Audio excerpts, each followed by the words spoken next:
मेरा ये कहना है कि आने वाले वर्ष में आप लोग बिहार की राजनीति पर कदम रखे, लेकिन आने वाला वर्ष जो है 2024 में लोकसभा चुनाव है, तो उसमें आपकी कोई भूमिका होगी।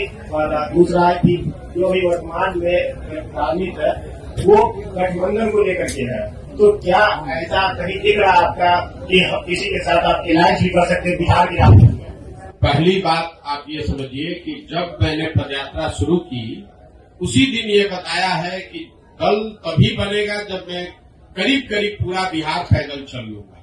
तो लोकसभा से पहले तो अभी हम आधा बिहार ही कर पाए हैं, 2-5 जिला और कर लेंगे। लोकसभा से पहले जन स्वराज दल बनने की संभावना तो मैं नहीं देखता हूं, लेकिन अगर लोग ये चाहते हैं कि वो चुनाव लड़े, जो लोग जन स्वराज परिवार से इस परिकल्पना सोच से जुड़ रहे हैं, और अगर वो तय करते हैं कि चुनाव लड़ा जाए तो उन जगहों पर चुनाव लड़ सकते हैं। लेकिन जो चुनाव लड़ेगा वो निर्दलीय के तौर पर लड़ेगा।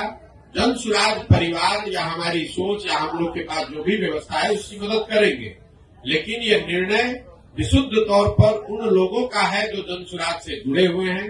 अगर लोकसभा के स्तर पर, जिले के स्तर पर वो निर्णय लेते हैं कि हम लोग को चुनाव लड़ना है, हम लोग के पास योग्य कोई प्रत्याशी है, तो वो चुनाव निर्दलीय के तौर पर लड़ सकता है। इसका एक उदाहरण आपने देखा होगा, पहले 5 जिलों में जब हम लोग पैदल चल लिए तो वहां पर एक उपचुनाव हुआ, कई उपचुनाव हुए, लेकिन उसमें एक शिक्षा के एमएलसी का भी चुनाव हुआ। तो लोगों का ऐसा मानना था कि चूंकि हम लोग शिक्षा पर इतनी बात कर रहे हैं तो शिक्षकों के एमएलसी के चुनाव को हम लोग को लड़ना चाहिए। तो उन 5 जिले के जन स्वराज के साथियों ने मिलकर ये तय किया और अपने में से अफाक अहमद जी को चुनकर प्रत्याशी बनाया गया। वो लड़े निर्दलीय के तौर पर, लेकिन चुनाव जीते, अभी एमएलसी भी है। तो लोकसभा में ये संभव है कि जन स्वराज के जो साथी जिन जिलों में हम लोग पदयात्रा कर चुके या जहां पर वो संगठन बन गया है, वहां पर अगर वो तय करते हैं कि चुनाव लड़ना है, उनके पास उनकी नजर में कोई योग्य उम्मीदवार होगा तो उम्मीदवार निर्दलीय के तौर पर लड़ सकता है। जन स्वराज दल के तहत कोई चुनाव लड़ने की अभी संभावना नहीं है। दल तभी बनेगा जब मैं पूरे बिहार की या ज्यादातर बिहार की पदयात्रा पूरी कर लूंगा। दूसरा आपने कहा गठबंधन की, तो कोई संभावना नहीं है, इसको लिख लीजिए बिल्कुल बोल्ड शब्द में। ये जन स्वराज की जो पूरी परिकल्पना है, इसमें कोई गठबंधन की संभावना किसी तरह की, किसी दल किसी व्यक्ति से है ही नहीं। ये नई व्यवस्था बनाने की बात है। ये एमएलए जीतने का, एमपी जीतने का, चुनाव लड़ने का अभियान नहीं है।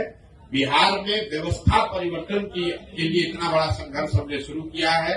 हमको 10, 20, 50 एमएलए जिताने में कोई दिलचस्पी नहीं है, एमएलए जिताने में भी दिलचस्पी नहीं। हमारी दिलचस्पी है कि बिहार को जीता जाए, लेकिन बिहार को सही लोगों के साथ जीता जाए। उनके पास सही लोग जीते और उनके पास योजना हो, तभी बिहार सुधरेगा। और जो हमारी अपनी समझ है कि जो अभी तक हमने देखा है 16 महीनों में, अभी तक जो मुझे दिख रहा है, जब ये दल बनेगा तो बिहार की जनता तैयार है। या तो वो इस दल को अर्श पे बैठाएगी या फर्श पे रखेगी, या तो जन स्वराज को 0 सीट आएगा या इतना सीट आएगा कि आप उसको गिन नहीं पाइएगा। इसलिए गठबंधन की कोई जरूरत भी नहीं है। ये संभव है कि सारे प्रयास के बावजूद जनता इससे इत्तेफाक न रखे, लेकिन अगर इत्तेफाक रखेगी तो ये मॉडल ही ऐसा है कि इसमें या तो आप पूरा ही आपका है या नहीं तो कुछ भी आपका नहीं।